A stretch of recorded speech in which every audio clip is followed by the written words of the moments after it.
Hello and welcome. This morning, 75-year-old John Murray was fatally assaulted and left to die on the doorstep of his London home. John was punched to the face. He has fallen backwards, and then there's been an additional sustained assault. Do you know anything that could help solve his murder? This is Crime Watch Live. He's been jamming the switchboard both here and at the incident room on that case of Welling Garden. Just to remind you, this was the abduction and radio drop campaign and the handgun debate. Hello and welcome to Crime Watch. 12 people rang in giving the same those fantastic results.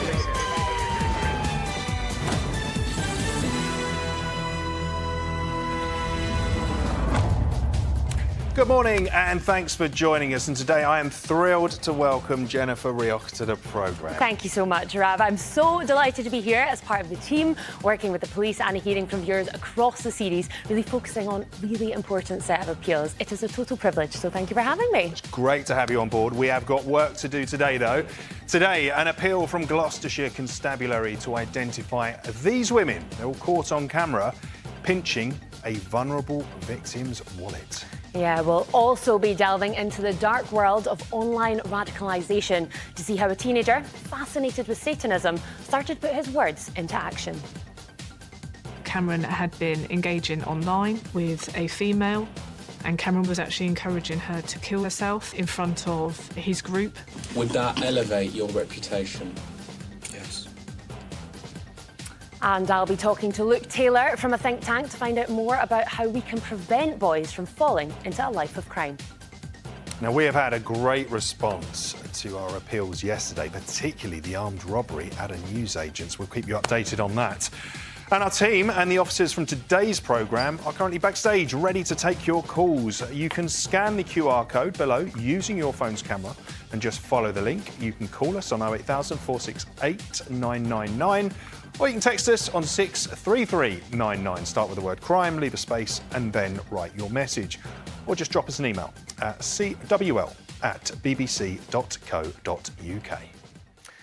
Now, first, in October 2024, 75-year-old John Murray was left unconscious outside his home after being brutally assaulted. The identity of his attackers remains a mystery.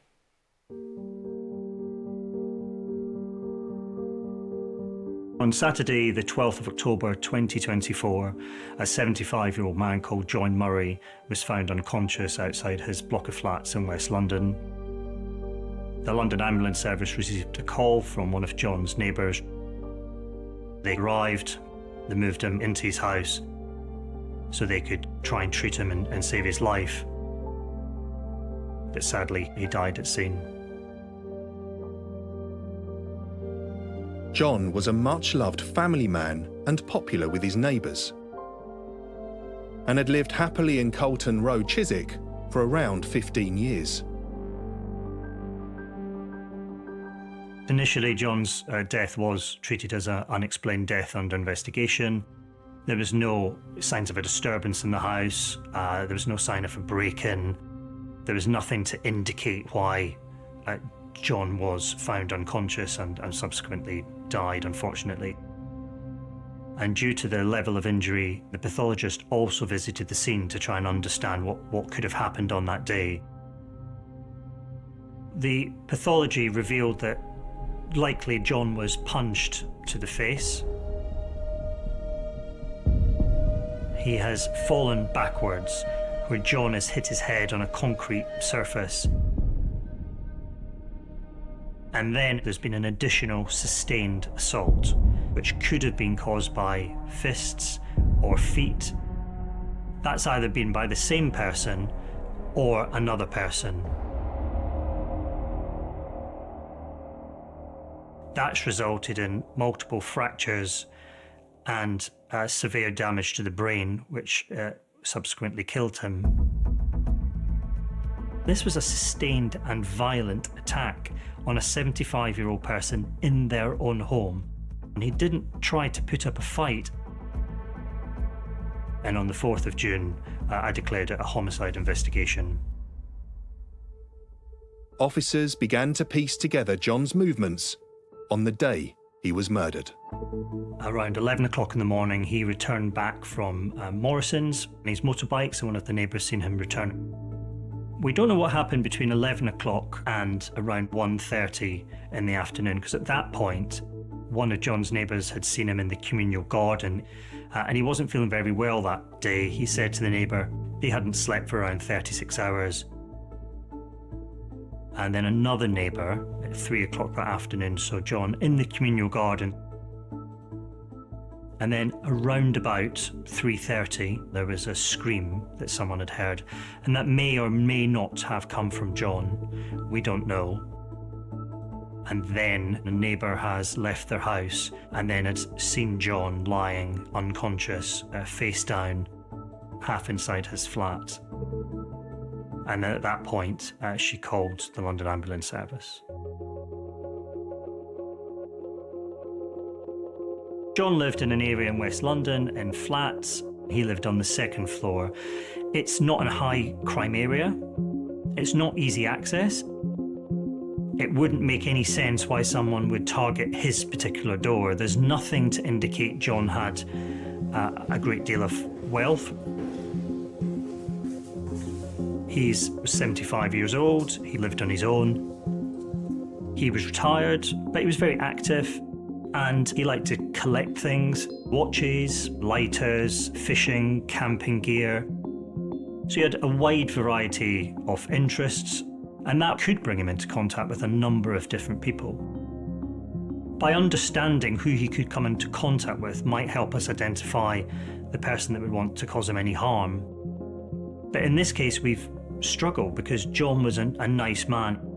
He helped his neighbours. He didn't, from our understanding, fear anyone. Often he would keep his door either open or certainly unlocked. And he also didn't fully believe in banks and kept just under £10,000 in cash in his flat. Did he tell anyone? Because that could be an incentive for a criminal to steal that money. Now, we've recovered that money, but that's not to say that someone wasn't in that flat trying to take that money from him. Or potentially an opportunistic criminal or someone possibly suffering from an acute mental health episode, for example, has just stumbled across John at the wrong time at the wrong place. John didn't have what we would call defensive injuries on him. There's no weapon involved in this. So we have to consider that did John surprise someone in the house and they've reacted by violently and repeatedly assaulting John?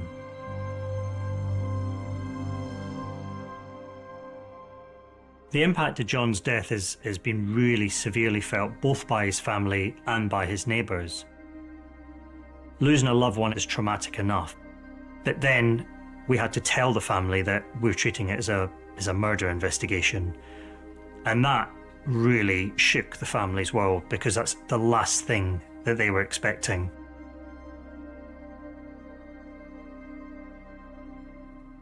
And I'm now with DCI Brian Howie from the Met. And I just want to start by reassuring our viewers that this is a very rare type of attack. But can you just recap, Brian, what you know about what John did that day? Yeah, so on Saturday, the 12th of October last year, at some point in the morning, John went to Morrison's supermarket in Acton on his motorbike, arriving back into Carlton Road around about 11 o'clock that morning, where he met one of his neighbours. There's then a gap until around about 1:30 that afternoon, where another neighbour saw John lying on the floor by his shed. He was complaining of a sore wrist and had collapsed, but there's no visible injuries, and he didn't need any medical assistance at that time. There's then a further gap until around 3 o'clock, but that could be from 2:45 to 3:30, where another neighbour seen John, again in the communal area, sitting on a wall and then standing up. And that could be the last sighting of John alive. And then around about between 3 and 3:30 that afternoon, another neighbour has heard a scream, believing it to be a male's voice, coming from the direction of John's flat, lasting for a few seconds. And that might not be connected with this. And then sadly around 3:30, another neighbour has found John unconscious, lying on the threshold of his flat with severe injuries. It really is so sad. And And the cause of John's death, it was quite brutal, wasn't it? What do you know about that? It was a complex crime scene. Initially, people thought John had fallen over due to his illnesses, but he was severely attacked in his own home with no weapon, no defensive injuries on John, which could indicate he surprised the person that done this to him. And they could have followed him from the communal area up. The scream could be attached to that. But it was such a severe attack, it could indicate a personal grudge against John. It's just we don't know enough about his life. It's an incredibly tricky investigation for you, but have you managed to find any sort of motive for the attacker? There's no clear motive. John was a nice guy, but he had an eclectic mix of hobbies. He liked to buy and sell lots of different items, and that could have brought him into conflict with a number of people. We also know he had £10,000 cash in the house, and therefore that could be a motive for someone to break in. Has he told someone about that cash? Has someone found out about it? There was no signs of forced entry. We know John often left his door unlocked or opened, and someone watched him that day and trying to find the money and left without having it. But there's gaps in our knowledge of what John did and his lifestyle that we need the public to help us with. It's worth saying, Brian, that £10,000 is now in a very safe place. The family clearly have been deeply affected by John's murder. They gave us this statement. It reads, "It has been 12 months since John was killed, and as a family, we are still struggling to come to terms with how he died. Someone must know why he was attacked, and we urge anyone who can help in any small way to please contact the police or Crime Stoppers." And on that note, Brian, there is actually a £20,000 Crime Stoppers reward for information that could lead to arrest and conviction. There is, and we'd encourage people to contact either this show, Crime Stoppers, which they can do anonymously, but someone must know what happened, so we'd encourage the public to phone in. Yeah, very, very important to do that. You can contact Crime Stoppers directly on 08000 555 111. The number is also at the bottom of the screen. So, Brian, who do you want to hear from today? Who can help with this investigation? Well, we know John was at Morrison's in the morning. Did someone see him at that supermarket? Was he arguing with anyone? Had he contacted anyone, including the journey to and from Acton back to his home address in Chiswick? It's not a long distance. What about people that were in the area? Did they notice anything unusual in the days, the weeks, the months, anyone hanging around? His family believed that there was a tradesperson due to visit him that morning. Did you have an appointment with John? Were you supposed to go there? Even if it was to buy or sell some goods. Are you reconnected with John? Is there a person in his past that he is reconnected with recently? Was that you? Or have you made a new relationship with him? Have you spoken to John in the months and the days before he was killed? Did he feel threatened? Someone must know something about what happened to him. It's now almost 12 months since John was killed, and we need to find justice for John, and more importantly, we need to find answers for his family. We certainly do. It really is a mystery that needs to be solved. Jen. Indeed. Now, later, we'll be looking at some of the ways the police are foiling the efforts of those after a five-finger discount. But first, in March 2024, counter-terrorism were alerted to a possible and imminent attack. What they found led them into a dark world where a Satanist network were targeting vulnerable people and convincing them to do awful things.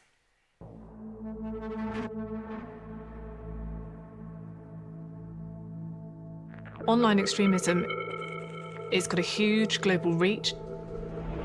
And as a result of that, we don't know what is happening inside people's living rooms and what young people are particularly accessing. The level of anonymity that exists within the online world means that people are much more willing to express extreme views. It's really difficult in the online space to understand if somebody is a genuine threat or they're a keyboard warrior. And they don't have the fear of recourse around that.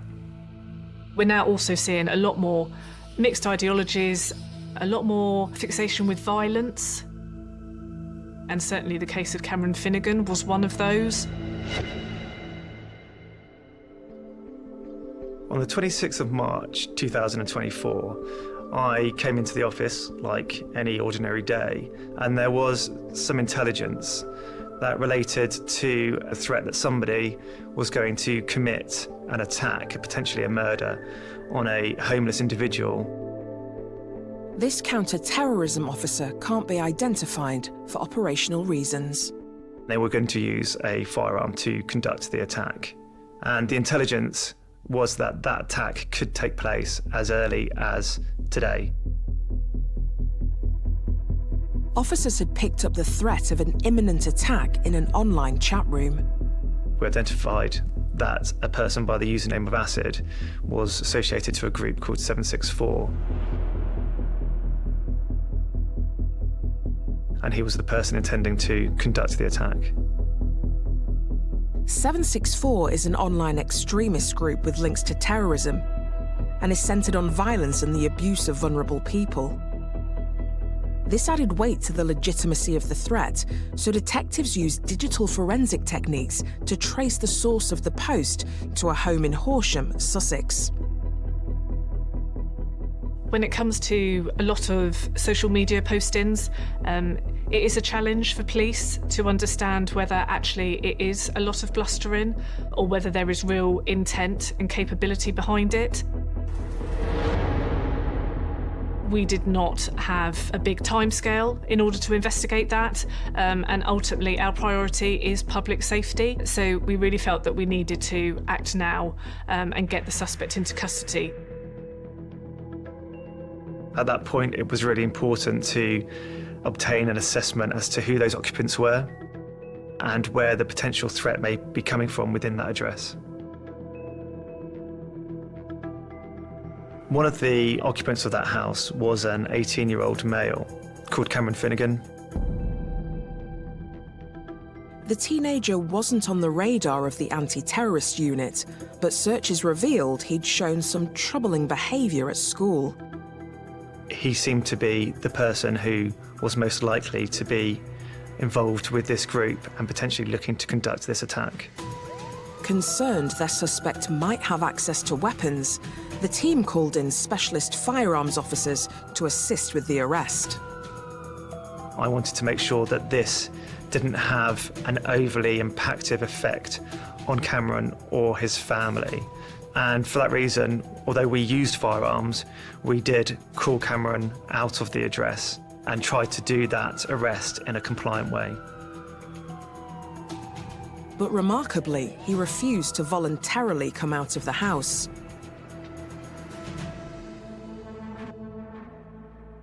It's quite unusual, from my experience, for somebody who's had limited interactions with the police and is quite young, only 18, for somebody not to comply with the orders given by a firearms team. Most people would comply. Instead, Finnegan remained in his room and attempted to live stream his arrest. That was because, for him, notoriety within the group that he was part of was more important than listening to the police. As a police officer, you know that you need to do the utmost in order to preserve life. It gets the heart racing, and you feel nervous up until the point that that individual is secured and in custody. Cameron, this is all police. Come to the door now. Something in your hand. Right, subject C. Hands on your head. Hands on your head. Right, walk towards the kitchen. That's it. Insult your fingers. Yeah. Yeah, bring this one down. You got anything on you shouldn't have? Right. Once I was made aware that Cameron Finnegan was in custody, it was a relief, because then I knew that we had time to investigate and to work through his digital devices and complete the search of his room. Following the arrest, there's lots of things that happen in tandem. We get him into custody, we start looking at interviewing him, and the house search starts. Police could now establish if Finnegan was a viable threat, and it didn't take long to make some alarming discoveries. There was a lock knife, a practice butterfly knife, and a punch bag that had slash marks in it. That maybe be an indication that he was actually practicing in order to hurt somebody. There was a banner with the satanic beast on it, which indicated that maybe he was interested in Satanism. There were defaced Bibles that were covered in blood. There were swastikas and writings that were racist within his bedroom. When they seized his devices for analysis, they found more grisly evidence. There was the photo of a dead rabbit within a pentagram. So Finnegan did have a real interest in extreme Satanism. But this was just the tip of the iceberg. The only thing you're concerned about is if she went through with it and you got caught, not about whether she was dead or not. I don't think about stuff in that moment. And we will feature the second shocking part of that film shortly. Now, we have just heard that Lincolnshire Police have arrested a 54-year-old man in connection with the armed robbery appeal that we ran yesterday. Brilliant news, and we'll bring you more on that as soon as we can. Also hoping our viewers can help Gloucestershire Constabulary now, who need information about the theft of a wallet from an elderly and vulnerable man in Cheltenham town centre. So Monday the 21st of July, around about 1:45, the victim, who is an elderly wheelchair user, had been shopping with a friend. He'd withdrawn a sum of money from his bank and put it into a bag on the back of his wheelchair. Now, he and his friend then went to a local deli on the high street to get some food, and a friend had positioned the victim's wheelchair so that he could see what was on offer. But this is the problem. Whilst there, two women, you can see it here, they grabbed his wallet and simply walked off. And they both made a swift exit back onto the busy high street in the direction of a nearby multi-storey car park, which is sadly where the CCTV trail goes cold. Now, police have released this image of the two suspects, so do take a look. Now, they've also asked us to share this clip of CCTV, which was taken prior to the incident. And they believe it shows the two suspects as well as an unknown male. And one of the female suspects, you'll notice there, was wearing a pink top, which was actually removed before the theft. Police would also like to identify the male, you can see in the middle of the image, who was seen with the two women before the event. So have a good look. Do you recognise them? If you have any information, then please do get in touch. Contact details are at the bottom of the screen.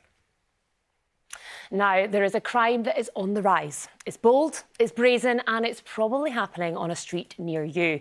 Yes, shoplifting. Stats around this nationally have reached shocking levels, but officers and retailers are fighting back. Sergeant Christian Denning from the business crime team at Essex Police is here to tell us more. Christian, thank you so much for joining us. Now, we're going to have a wee look at some examples of shoplifting from Essex, and people here, I mean, you can watch them.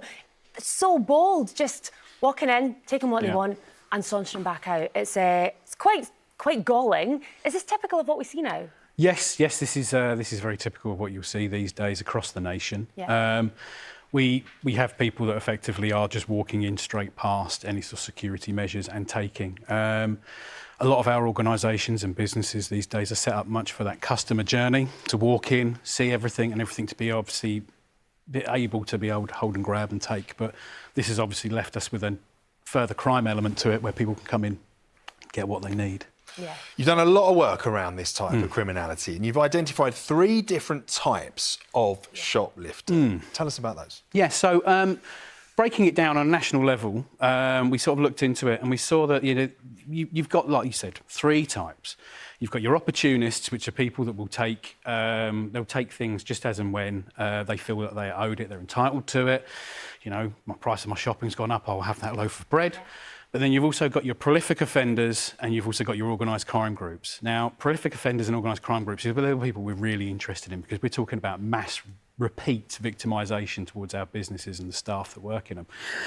So we have to look at all those different elements and problem solve them in a different way. So how does that characterisation actually help you combat that crime that is so varied, really? Well, like I said, problem solving is the main thing for this. You know, we need to understand what each of those problems is. Instead of just looking at shoplifting as a whole, break it down into those 3, but look into why the suspects and those different things, why are they doing it? What are their actual motives for it? We look at the locations that they're doing it in, because a lot of them, when it comes to prolific offenders, they deal with the same place over and over again because they're used to the security measures there. Right.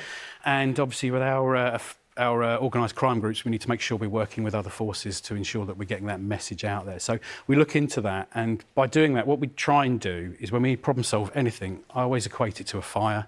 Fire has 3 elements, and those 3 elements, if you remove one, the fire goes out. If we can do that, destabilise one element, we're quids in. Yes, I like that. It's good. It's a good Yeah. theory, but how does it actually help shopkeepers in practice, like day to day? Yeah, my team, what we do is we tend to give advice and guidance on shop layouts. We go advice and guidance on evidence collection, because obviously if people are getting arrested from certain areas a lot more, they tend to go back. But it's all about, for us, getting that information in and using it appropriately. So we try and speed up that information coming in as well. We've got a rapid video response team that we use at this precise moment in Essex. We're trialling it, where we're trying to get our contact management staff to speak to to victims in shops straight away, so we can get that evidence into the chain quickly whilst that person's under arrest and being brought into the police station. So we're finding that's speeding up our efficiency. But we're also finding that it's helping us understand where shop workers are, because some of them need further technology. Yeah. And it's also about how you deal with any offenders that are brought into custody as well. It's trying to streamline that process as well. That's right, yeah. We've done some work which happens on a national area as well, where we've done some work on what you call Operation Retail, which is removing the need to actually interview suspects if we've got all the evidence in place. Effectively, we're turning around and saying, look, this is you on the video here. We can see you doing the offence is completed. We don't need to talk to you. If you want to talk to us, by all means do, but we don't need to. You can go straight to court. It's working out really well. It's saving officers lots of time. It's meaning we're getting much more arrests going on, or much more, process going through. So much more you can do with your time, because these things take a massive amount of time. Yeah. So much more efficient. So I presume it has been quite successful then? It has, yeah. And certainly in the last year, I think we've now managed about, we've solved about 1,600 further offences as we did 2 years ago. We've also led on to criminal behaviour orders, where we've got about over 100 criminal behaviour orders in Essex against our most prolific people, which stops them going into certain stores as well. So there's really good stuff. It's having an impact, which is actually so important. Yeah. Now, I have to ask this, Christian, there's going to be lots of people that might think, well, it's just a bit of shoplifting. There's these big companies, they can afford it. It's not really hurting anyone. Yeah. What would you say to those?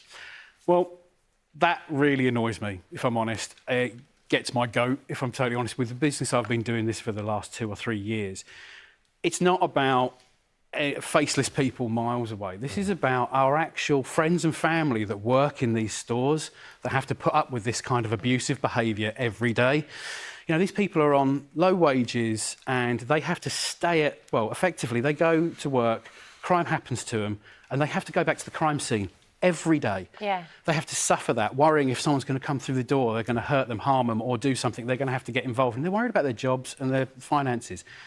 That's what I would say to people, you know. It's certainly what I'd say. I'd even say that to people that are buying second-hand goods that they think may be stolen. Certainly not a victimless Impact is huge. Exactly. It really it's is. massive across society. Christian, thank you so much, and good luck with everything. Thank you very much. Now, back to the work of the counter-terrorism police, who have arrested a teenager they believe is plotting to attack to increase his kudos with an online Satanist group.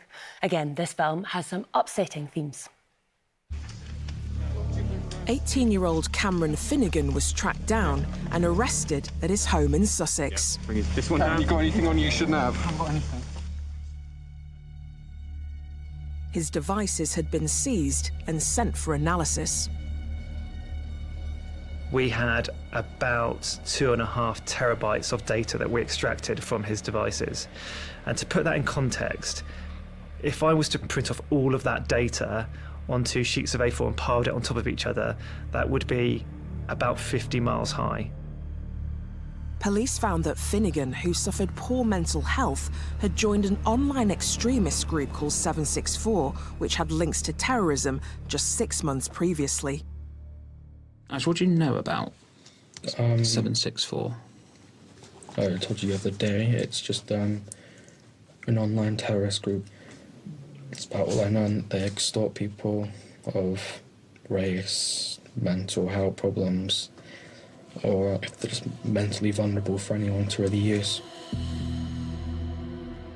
So 764 was a real mix. We had people that were interested in cybercrime, that are interested in indecent images of children, people that are interested in violence. 764's ultimate aim is to change society through violence, and they've got a huge global reach, which is why they are such a concerning group. What stood out with Finnegan is he was really driven by violence. During the investigation, we did identify a manual on Finnegan's devices.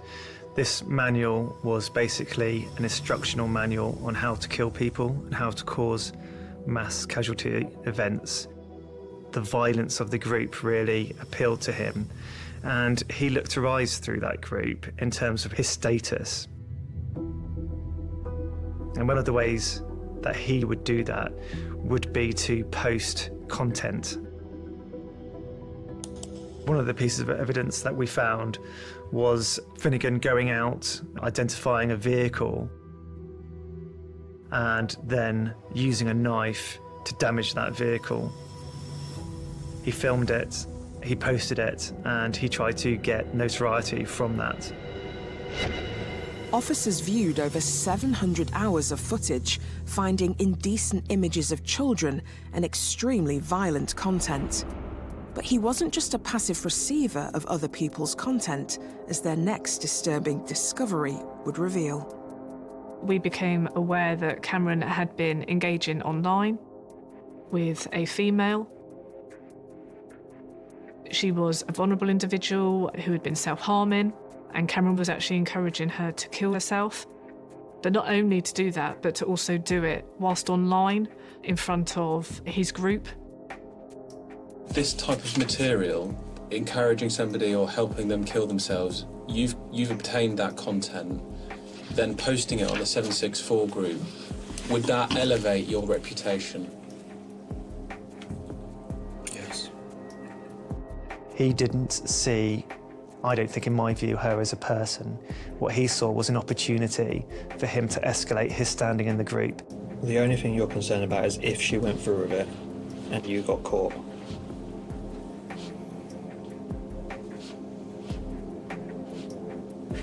Not about whether she was dead or not. I don't think about stuff in that moment. This is somebody who wants to see death, and he wants to be responsible for that death.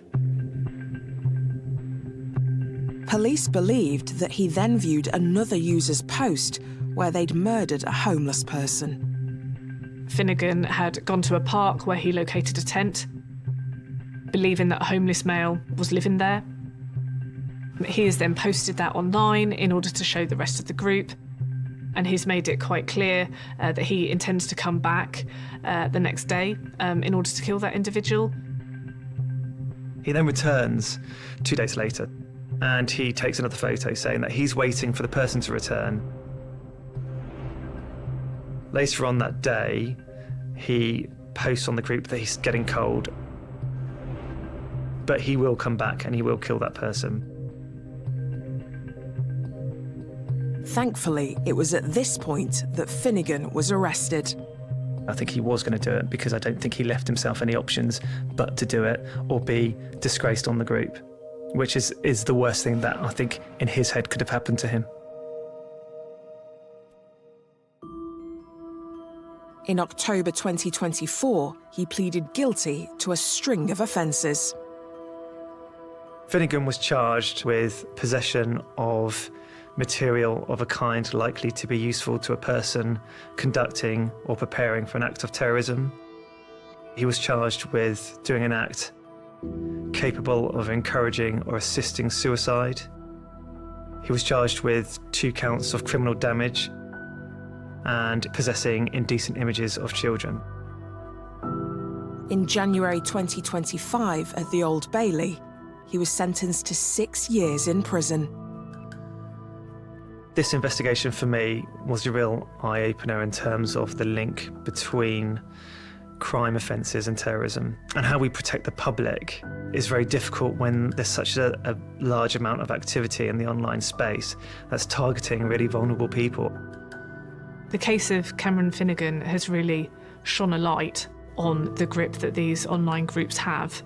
And I think it was really difficult to judge with Cameron himself how he had fallen within this group. and then actually started to act as a perpetrator himself. And part of this is just trying to make parents, carers, guardians more aware of the threat and what young people are actually being drawn into. If you have any concerns about someone you know who's expressing extreme views or hatred, you can call the anti-terrorism hotline on 0800 789 321, or you can report them to actearly.uk. Now, I'm joined in the studio by Luke Taylor from the Centre for Social Justice, a think tank who have been conducting research into why young men and boys are being drawn to organisations like the one Cameron Finnegan was fixated by. Luke, thank you so much for joining us. So can you tell us about some of the work you've been looking at? Yes, thanks for having me. So we work with about 700 charities across the UK, and for the last year or two, they've really been telling us the same thing, and that is that something is going on for our boys. So we wanted to try and see if we could quantify this feeling. So we've analysed over 100 data sets, we've spoken to over 100 charities, we've polled over 3,000 people and done lots of different focus groups and produced this report called Lost Boys. So there's been a lot of research done. What has it found? So I think increasingly a lot of young men are becoming isolated, socially excluded. I mean, we found now that young boys are more likely to have a smartphone in their pocket than a father at home. Yeah, and particularly for these vulnerable boys, we might have found that 20 or 30 years ago they would have been introduced into something like a gang. We know that belonging is the #1 currency of a gang. It gives them an opportunity to have a community, to build some reputational status, earn some money, get some direction. And it might not be a very good direction, but it is there. Yeah. But what we're finding now is that these communities and spaces are increasingly being found online. And that's a real challenge because they are ever present. We don't know who's doing it, where they're doing it from, but also that they are just unchallenged echo chambers. Yeah, it is tricky. It's really difficult stuff. And this is all sorts of different radicalisation and toxicity as well. It's not just what we saw in the film there. Yeah. And we actually even saw sort of a showcase of that in Adolescence, the TV film. We got to see a wee bit more about that whole topic. Everyone's sort of aware of it now. Yeah, I mean, in the conversations we'd have about what's going on with young men, 9 out of 10 of the charities would talk about someone like Andrew Tate or the Adolescence show. And I think it's really important to mention that, like, why are young men finding this content so appealing? Why is it drawing them in? And part of that is that it's explicitly talking to young men, it's giving them guidance, but also it's because some of what they're saying is generally pretty good, right? It's work hard, get a job, it's look after yourself, go to the gym, don't watch pornography. All these things are pretty good for young men. Absolutely. But the challenge is that they weave in these misogynistic or regressive narratives, and that can really shape the way that boys are thinking. I think it's particularly worth pointing out that, you know, for young boys who don't have that kind of love or stability and consistency at home, or, you know, their school environment is not a positive one, they don't enjoy it, they don't feel like they're good at anything, or actually their kind of future opportunities are limited, so they can't look, say, in 10 or 20 years' time, I want to do that, or I could be here. If they don't have those kinds of things, then the messaging that is online becomes so much more alluring and powerful. And this is a message that's a problem that's seen not just here in the UK, but around the world, isn't it? Yeah, so, I mean, we've been talking with people in the US, Australia, France, Germany. It's certainly happening in a lot of different places. And I think it's those two things of kind of men in communities, but also the online world. So it's not just fathers. In the UK, we have a third of primary schools with no male teachers at all. And then universally almost, social media and smartphones are just adopted by all young people now. So what are you advocating for then? What can we do? So we're continuing with our research. We're trying to actually come up with some ideas that can help with this. We're focusing on particularly young boys. What can we do in their lives to increase the kind of protective factors that surround them? And also working with kind of adolescents and young men. How can we inject some purpose, some resilience and direction into their lives too? And I think there's a few ways we're thinking of particularly trying to do this. One is working with, say, family hubs. They're a little bit like short start centres. They provide, you know, advice or guidance for parents with young children and best practice. Other things like youth clubs. So how can we get spaces in communities for young men, particularly those men that might be in those situations I mentioned? They can find those trusted adults. Also, how do we use the idea of sport and to really re-engage young men, particularly in a schooling environment? And then I think the final thing we're really trying to think about is how we can put a call out to men to stand up and help raise the next generation of young boys into good men. Great advice there. And if someone's watching at home, they want to get involved, be that positive role model. Luke, thank you so much for talking to us. Thanks for having me. Thank you. Now it's time for today's Wanted Faces. And first, we've got John Casey, though he also calls himself John O'Rourke, Michael Casey, and John Joyce. He has breached the conditions of his licence from prison, and police say he has connections in Ireland, Essex, Surrey, Luton, Sussex, and also Lincolnshire. They also say he may have left the country and gone to America or Canada. Or have you seen this man? This is John Bresnahan. Police in Surrey want to talk to him about an assault in a pub that left a man with injuries. He's 34, with dark hair and may have a beard now. He has links to London as well as Surrey. What about this man? We've got Anton Newell here. Sometimes he calls himself Ashley and goes by the surname Williams. In July 2025, he went missing from prison and has been urgently recalled. So if you see him, just call 999. And finally, for today anyway, have you spotted Gregory John Pawsey? Surrey police want to locate him in relation to a burglary of a valuable watch. He's 56, has white hair and often wears glasses. Police say he has connections to London, Surrey and also Spain. If you know where any of these men are, do pick up the phone. The number to call is 08000 468 999. Now we've just got time to bring you a few quick updates.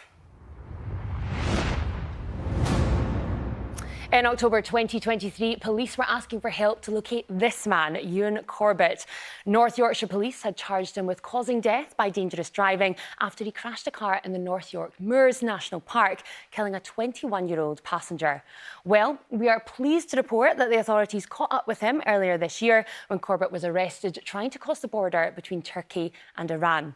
Corbett was returned to the UK by Turkish authorities in May, and officers were waiting for him at Heathrow Airport, where he was promptly arrested.